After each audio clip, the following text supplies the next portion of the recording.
먼저 정청래 당대표의 모두 발언이 있겠습니다.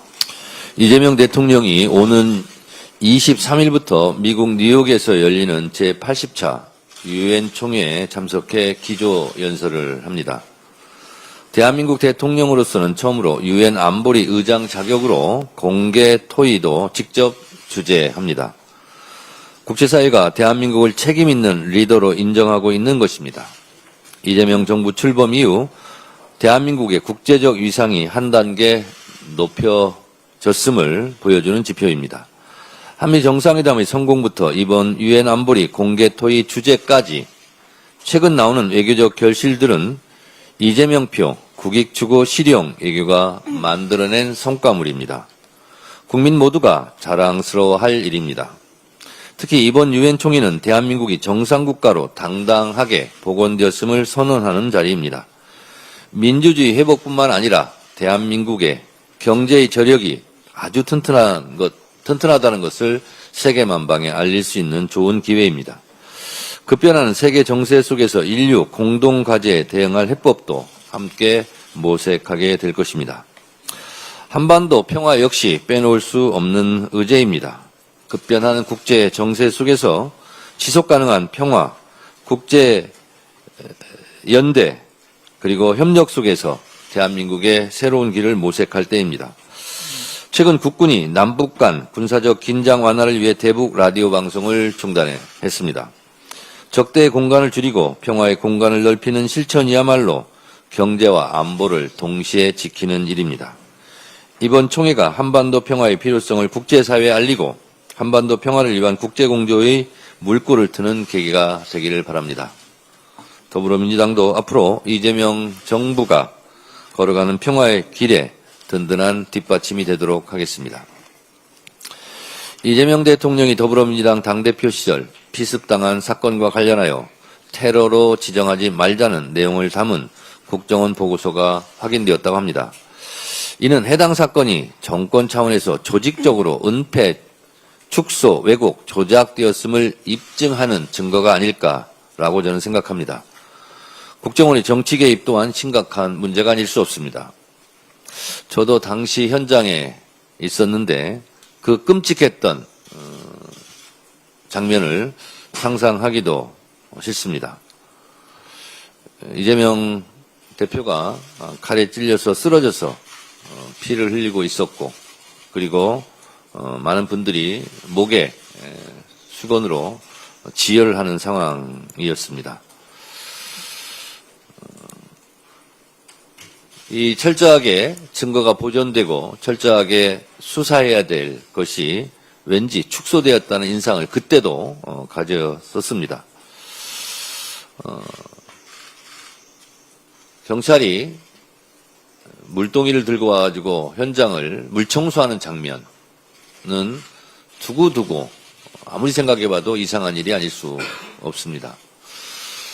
그리고 제가 당시에 피 묻은 거지, 수건 등은 제가 사진을 찍었었습니다. 제가 만약에 사진을 안 찍었으면 그 피 묻은 핏자국도 아마 영원히 사라지지 않았을까 그런 생각이 듭니다.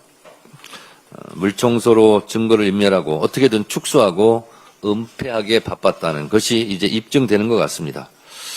가해자에 대해서는 노인이라고 표현하며 대법원 판결문에도 흉기로 규정한 칼을 커터칼로 격화시키고 경정맥 손상에 해당하는 부상을 경상이라고 폄훼하기 바빴습니다. 당시 이 사건은 몇 개월간 치밀하게 준비된 암살 시도로서 제 눈으로 똑똑히 본 분명한 테러 사건이었습니다. 하마터면 대한민국의 운명이 바뀔 뻔했습니다. 윤석열 정권 차원에서 해당 사건을 축소, 은폐, 왜곡, 조작한 정황이 드러나고 있는 만큼 철저한 진상조사가 필요합니다. 국무조정실 차원의 사건 재조사와 전문적인 사건 해당 사법기관의 전면적인 재수사를 촉구합니다. 초선은 가만히 앉아 있어. 초선은 가만히 앉아 있어. 아무것도 모르면서 앉아 있어.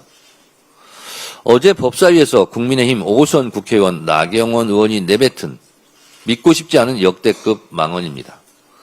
초선은 아무것도 모르니 굿이나 보고 떡이나 먹으라는 겁니까?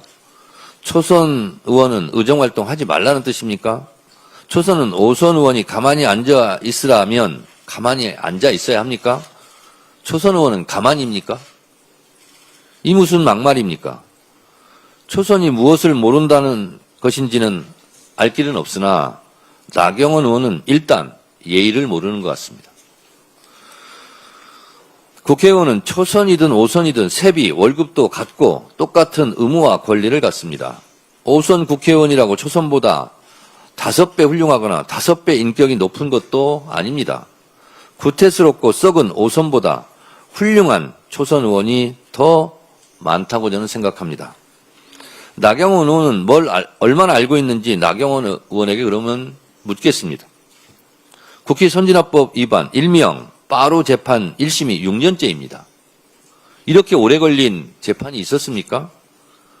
이렇게 오랫동안 재판이 지연되는 이유를 많은 것을 알고 계실 나경원 오선 의원께서는 어떻게 생각하십니까?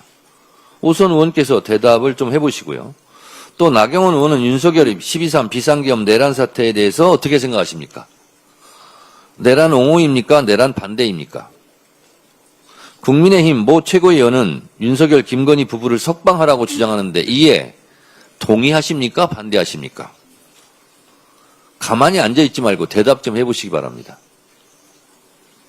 오늘의 결론, 국민의힘 초선 의원들은 나경원 선배 의원의 분부대로 가만히 앉아 있더라도 민주당 초선 의원들께서는 가만히 앉아 있지 마시고 활발하게 자기 주장을 펼치기 바랍니다. 단독 추경호 압수수색 영장의 내란 중요 임무, 윤측근 조지연도 수사, 계엄 해제 표결 방해 의혹 본격 수사, 추 계엄 당일 의총 장소 4차례 바꿔, 정무수석 총리 윤과 잇따라 통화도. 동아일보 단독 기사 제목입니다. 동아일보 보도에 따르면 국민의힘 원내대표를 지낸 추경호 의원을 내란 중요 임무 종사 혐의 피의자로 강제 수사에 나선 건 지난해 비상계엄 선포 당일 추 의원이 국민의힘 의원총회 장소를 4차례 바꿔가며 의도적으로 계엄 해제 표결을 방해했다는 의혹을 확인하기 위해서라고 동아일보는 보도하고 있습니다. 만약 국민의힘 전 원내대표 추경호 의원의 표결 방해 의혹이 사실로 확인되어 구속 기소되고 1심 재판에서 내란의 중요 임무 종사자로 유죄 판결을 받는다면 국민의힘은 내란당이 되는 것이고, 그렇다면 국민의힘은 위헌정당 해산 심판 대상을 피할 길이 없어 보입니다. 제가 여러 차례 말씀드렸다시피 통합진보당 사례에 비춰보면 국민의힘은 10번, 100번, 1000번, 10,000번 정당을 해산해야 합니다. 국민의힘은 스스로 해체할 것인가? 국민과 헌법재판소에 의해서 해산당할 것인가? 선택의 순간이 다가올 것입니다. 국민의힘이 윤석열 내란 우두머리 피의자와 절연하지 않고 당내 내란 동조 세력을 끊어내지 못하는 한 국민의힘은 내란당의 오명을 쓰고 역사 속으로 사라질 것입니다. 감사합니다. 예. 다음으로 김병기 원내대표의 발언이 있겠습니다.